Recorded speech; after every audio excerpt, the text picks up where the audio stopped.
So, well, hola people.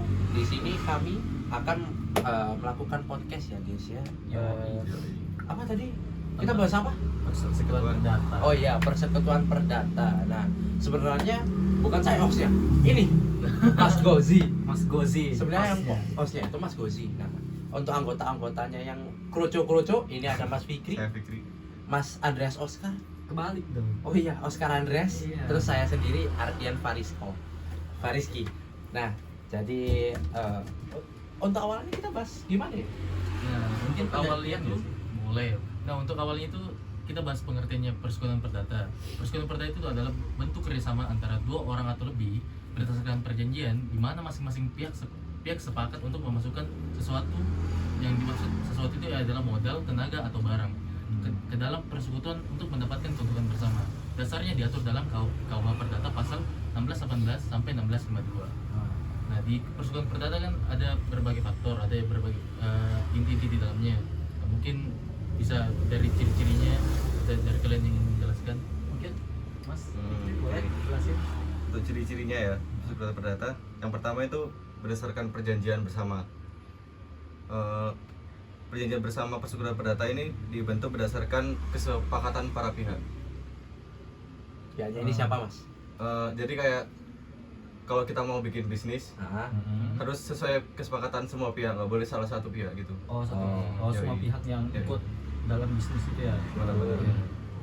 Terus yang kedua, kekayaan bersama. Aset yang dimasukkan menjadi milik bersama persekutuan. Jadi kayak mungkin aset yang kita dapat dari penghasilan gitu jadi dimasukin dalam Bangun yang ya, jadi jadi satu gitu, jadi milik bersama gitu ya. iya benar. Terus yang ketiga, keuntungan dan risiko. Untuk keuntungan dan risiko ini dibagi menjadi sama rata, tidak ada yang saling apa namanya? Jadi sesuai kesepakatan. sesuai kesepakatan. Ya, pokoknya rata lah ya. Sama rata, nggak ada yang lebih untung. nggak ada yang lebih untung atau lebih rugi. Oke. Betul. Yang keempat ini tidak berbadan hukum. Maksudnya? Maksudnya gimana tuh? Ya maksudnya nggak perlu dan kok. Biasanya tidak memiliki status yang resmi kayak apa ya? Bisa dijelaskan mungkin, Mas Ardian? Ada yang tahu nggak? Mungkin kalau misalnya badan hukum resmi ya, kayak misalnya didaftarkan yang di website itu apa, lupa namanya aku. Ya pokoknya itulah, yang pokoknya kita mendaftarkan suatu produk lah. Oh, OSS. Itu kan? Ya nggak sih? Bukan OSS. Oh, bukan. Apa ya? Ya pokoknya Pokoknya itulah Itulah ya. yang ada. Karena kita lupa, Ya, kita maaf guys ya, Ya. lupa ya guys ya. kita dalam manusia penuh masalah. Jadi Bukan. Oh, ya, mungkin gini, mungkin kayak CVPT itu kan udah resmi udah dilindungi hukum. betul. Kalau- Oh iya. Kalau kayak apa namanya? Persekutuan perdata ini belum tentu berdasarkan hukum, belum tentu dilindungi hukum gitu. Kan soalnya dia bergerak sendiri kan, Yoi. berdiri sendiri. Bener Oh banget. iya. Jadi kayak gitu ya. Ya. Nah, mungkin selanjutnya bisa dibacakan atau dijelaskan Saudara Andreas. Itu juga punya kayak syarat ketentuan sih di situ. Dia ada 3 ya. Di situ ada kesepakatan antara pihak yang ikut dalam persekutuan perdata. Terus juga ada kayak mungkin tujuan yang jelas ya, supaya kita punya target yang sama gitu dalam usaha itu. Supaya nggak amburadul. Iya, jadi kita punya tujuan yang sama, Iya. target sama gitu. Terus juga mungkin kontribusi modalnya itu masuk juga ke persyaratan kayak modalnya itu dari Fikri atau aku itu mungkin sama gitu lah, dari yang lebih gede di mananya. Gitu sih kalau menurut saya gitu sih ya. Nah, kalau misalnya nih Mas, kan kontribusi modal. Nah, kayak si Fikri nyumbang modal, Andre nyumbangkan barang, Oji nyumbangkan jasa. Terus aku nggak nyumbangkan apa-apa, itu masih bisa ikut di persekutuan perdata nggak? Jawabannya Maksudnya? jelas enggak, Kalau menurut saya enggak sih, soalnya karena harus imbang semua sama rata. iya, nanti kan Iya. kalau misal kita semua udah nyumbangin sesuatu, kayak ini nyumbangin barang, aku jasa, dia modal lah, nanti yang kamunya keenakan dong. Iya. Nanti Loh, Pak. mungkin bakalan ada apa gitu. Kalau misalnya nih, aku Sedekah orang dong dalamnya itu. Oji, ya tetap Bang, nggak bisa. aku orang dalam nih, Oh. temannya Oji, nanti saya bantu tapi yang saya nggak mau modal, gimana nih? Oh, tapi itu jarang terjadi sih. Mungkin itu di negara lain. Di negara lain terjadinya. Kalau orang dalam itu jarang terjadi di sekeliling kita. Oh, Biasanya kalau udah ke kebagian mungkin modalnya dibagi dua. Ah. Nah, misalnya ini udah modal, ini udah jasa. Nah, modalnya itu supaya kamu kebagian, kamu bareng sama Fikri. Iya, mungkin kamu Modalnya bisa dibagi dua. bantu. 50-50 lah Iya, ya. di- Ya, yang penting adil lah. persekutuan semua, jadi semuanya terlibat. Di persekutuan perdata otomatis ada kelebihan kekurangan dong. Nah, Betul. Ya, betul dong. kalian bisa jelasin kelebihan dan kekurangannya persekutuan perdata itu. Siapa nih yang tahu kelebihannya? Mungkin aku ya. Iya, boleh Kak. Kalau kelebihannya itu lebih fleksibel dalam pengelolaan, jadi kayak lebih enak gitu kalau sama teman-teman kan bikin usaha, jadi lebih gampang diatur, lebih Iya, iya. dari segi pengelolaan lebih gampang, bisa kerjasama lah, kompromi. Terus kekurangannya itu bisa rawan terjadi konflik antar partner usaha. Oh iya, Iya, betul. make sense. Iya. Make sense sih. Mungkin segitu kelebihan dari kekurangannya. Nah, mungkin itu dari inti dari persekutuan perdata. Nah, kan tadi ada bahas tentang dasar hukum persekutuan perdata kan. Nah, mungkin ada dari kalian yang ingin menjelaskan salah satu atau salah dua dari pasal yang ada tadi, pasal 18 sampai 1652. Mungkin dari kalian ingin menjelaskan salah satu. Aku tahu sih yang pasal 1631 itu menjelaskan tentang kayak pembagian keuntungan gitu loh. Terus juga itu menjelaskan tentang kerugian, terus juga apa ya, pokoknya semua yang sesuai kesepakatan gitulah. Iya. Dari keuntungan, kerugian gitu diatur di pasal 1631 itu sampai 1635 dia. Oke. Jadi secara keseluruhan ini pasal-pasal ini memberikan kerangka hukum yang jelas untuk persekutuan perdata, meliputi pendirian, pengelolaan, dan hak kewajiban sekutu serta penyelesaian sengketa. Hal ini bertujuan untuk melindungi kepentingan semua pihak yang terlibat dan menciptakan kepastian hukum dan kerjasama bisnis. Iya sih. Tapi aku ada pertanyaan sih buat kalian. Kalau misal nih ya, kalian disuruh untuk memilih, kalian bakalan lebih milih usaha bareng teman atau kalian bakalan usaha sendirian gitu? Kalau kamu sendiri lebih milih mana? Kalau aku sih lebih milih bareng teman ya, soalnya kan aku belum punya usaha, belum pernah mulai usaha juga, jadi belum pernah punya pengalaman atau kayak tahu harus gimana memulainya. Jadi mungkin kalau aku bareng teman, aku bisa tahu gitu loh, siapa tahu temanku bisa punya ide atau pengalaman, terus ada masukan, kita bisa ngehandle bareng gitu loh. Jadi aku lebih milih bareng teman sih kalau kalian. Nah, kalau misalnya temannya juga nol di bidang itu, Ya mungkin cari teman yang lain kali ya. Nah, yang cari teman yang lain. yang lebih Ah. yang lebih punya pengalaman lah ya, yang punya Berarti yang tujuan temannya sama. yang nol itu buang aja. Buang aja nggak guna itu udah. sama-sama jadi. Itu buat kita susah juga sih kan kedepannya. Ya mungkin dia pengennya ngejar duit. Ya, tapi kan Jadi bangkrut ya, ya. ya kalau ngejar duit tapi nggak punya pengalaman, sama-sama nggak punya nih, ya kita Pinjol. ya, Oh ya. jangan dong. Pinjol sangat-sangat Oke. sering di. Jangan pinjol ya guys ya. Ya betul, jangan pinjol ya. Nah. Judi online juga jangan guys ya. Iya. Iya deh, lanjut. Ada pasal yang mengatur ya. Iya ada pasalnya nggak? Ini nggak tanyain ke aku gitu. Iya, ya kan aku nanya. Oh, Boleh iya, lah, iya, iya. lanjut lah. Kembali ke laptop Kalau ya. kalau misalnya ada plus minusnya tuh. Kayak gimana ya? Kalau misalnya sama temen-temen asik. Terus Ya. mungkin jadi job desk-nya jadi kebagi banyak lah. Oh iya jelas. Nah, cuman kalau masalah di keuntungannya, nah ini bisa ini ada mungkin teman kita yang nakal ya, yang semisal kita punya keuntungan 1 miliar diambil setengahnya, terus dia katain 500 juta nih. Nah itu fungsi dari pasal-pasal ini melindungi hak para anggota itu, Para pihak. ya para pihaknya.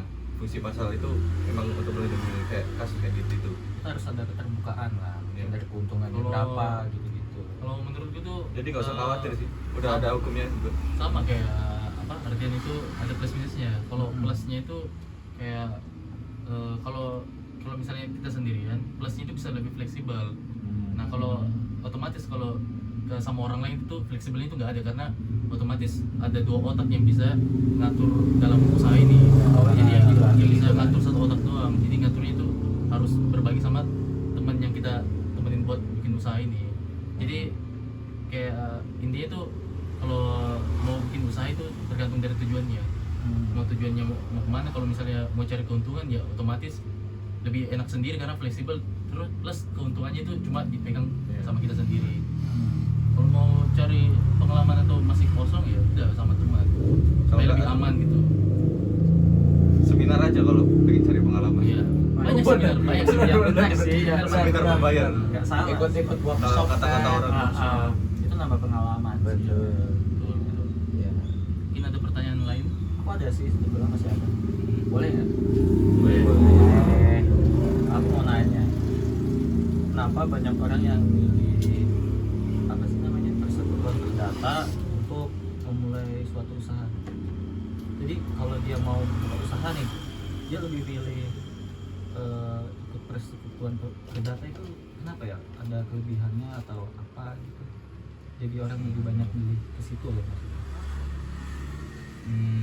Apa tadi kenapa orang lebih banyak milih ke sana? Iya. Ke persekutuan perdata buat Memulai untuk usaha. Memulai usaha. Mungkin kemudian Ini kalau misalnya ke persekutuan perdata ya, bisa lebih mudah. Terus kan karena itu perdata jadi udah diatur ya di undang-undang ya. Oh iya, jadi kayak Iya. lebih terlindungi gitu. Iya. tadi juga dijelasin sama Fikri tadi apa kalau persekutuan perdata itu lebih fleksibel, pengelolaannya. dibentuk tanpa proses ilegal yang rumit gitu.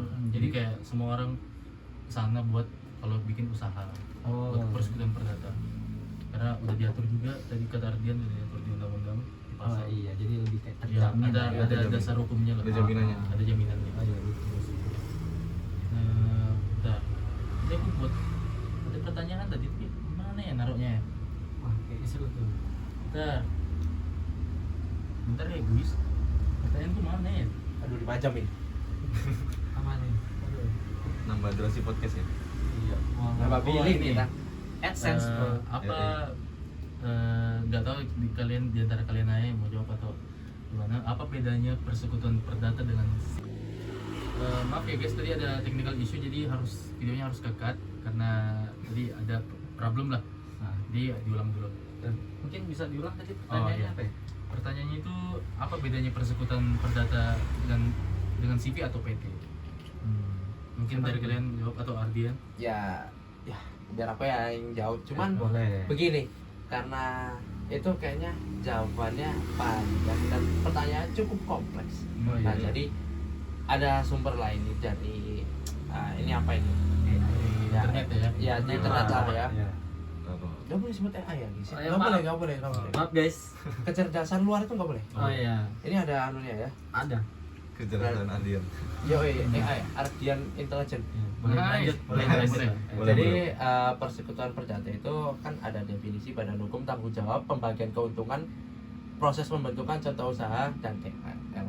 Nah yang untuk definisi itu persekutuan perdata adalah perjanjian antara dua orang atau lebih yang untuk menjalankan usaha bersama dan tujuannya untuk memperoleh keuntungan. Terus badan hukumnya tidak ada badan hukum yang terpisah. Anggota persekutuan tetap bertanggung jawab secara pribadi ya guys ya, perorangan.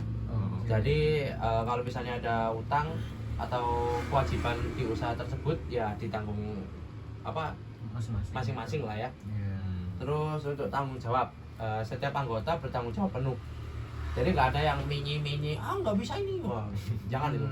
Jadi ya seperti itu. Ya paham. Terus itu tidak terbatas terhadap utangnya usaha. Jadi kalau misalnya usahanya seperti yang saya jelaskan tadi, kalau misalnya usaha tersebut ada utangnya ya ditanggung semuanya. Dengan kata lain, tanggung jawab anggota atas kewajiban usaha bersifat tak terbatas dan mencakup harta pribadi. Untuk pembagian keuntungan dibagi sesuai dengan kesepakatan para pihak. ya masing-masing seperti yang Yang disebutkan Mas Fikri ya. Iya. Namun biasanya berdasarkan kontribusi modal. Nah, kontribusinya itu mungkin kalau kita punya usaha nih, terus kayak Mas Fikri, dia kontribusi lebih banyak, ya otomatis keuntungannya lebih banyak Fikri dong. Nggak mungkin, Iya. nggak mungkin aku Sesuai nggak sih, sesuai jerih payah juga. Iya, betul. Ya usahanya juga ya dalam usaha tersebut. Terus untuk proses pembentukannya, proses pembentukan persekutuan perdata ini cukup sederhana dan tidak memerlukan formalitas hukum yang rumit. Ya, Jadi pokoknya nggak perlu mendaftarkan ke pemerintah gitu. betul. Ya nggak usah daftarkan apa-apa lah ke pemerintah. Iya. Terus buat contoh usahanya kayak kita 4 orang buka kedai kopi Ya. bareng-bareng lah. Terus modal usaha ya udah dibagi rata lah. Terus sama keuntungan dan kerugiannya juga dibagi rata.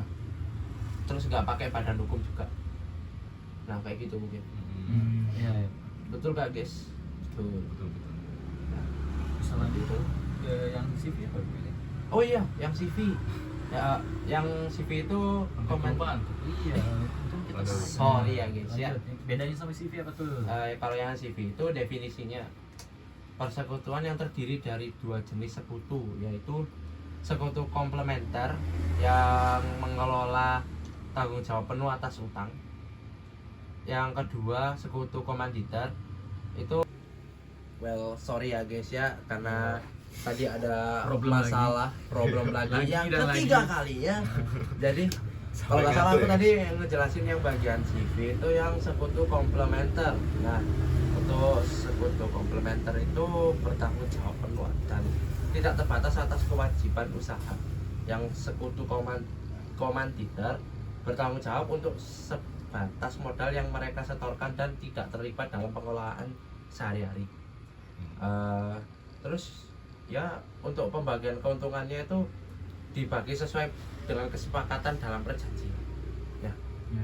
Terus untuk proses pembentukan itu memerlukan akta notaris dan pendaftaran usaha. Ya seperti itulah. Terus contoh usahanya itu bisnis kuliner. Kan ada seorang pengelola nih, itu sekutu komplementer yang menjalankan operasional sehari-hari. Sementara seorang investor itu sekutu komanditer hanya menyediakan modal. Terus yang ketiga itu tadi PT ya, perseroan terbatas. Iya. Definisinya itu badan hukum yang terpisah dari pemiliknya, sehingga pemiliknya itu pemilik saham ya itu tidak bertanggung jawab atas kewajiban perusahaan melebihi jumlah saham yang mereka miliki. Terus badan hukumnya itu memiliki status hukum yang terpisah. Jadi perusahaan tersebut dapat memiliki hak dan kewajiban atas namanya sendiri, terpisah dari para pemilik atau pemegang saham. Untuk tanggung jawabnya, pemegang saham hanya bertanggung jawab sebesar modal yang disetorkan. Jadi terbatas jumlah saham yang dimilikinya. Hal ini memberi perlindungan kepada pemegang saham dari resiko finansial pribadi. Untuk pembagian keuntungannya dibagi dalam bentuk dividen yang diberikan kepada pemegang saham berdasarkan jumlah saham yang dimiliki. Untuk proses pembentukannya, proses pembentukan PT ini lebih rumit dibandingkan CV atau persekutuan perdata.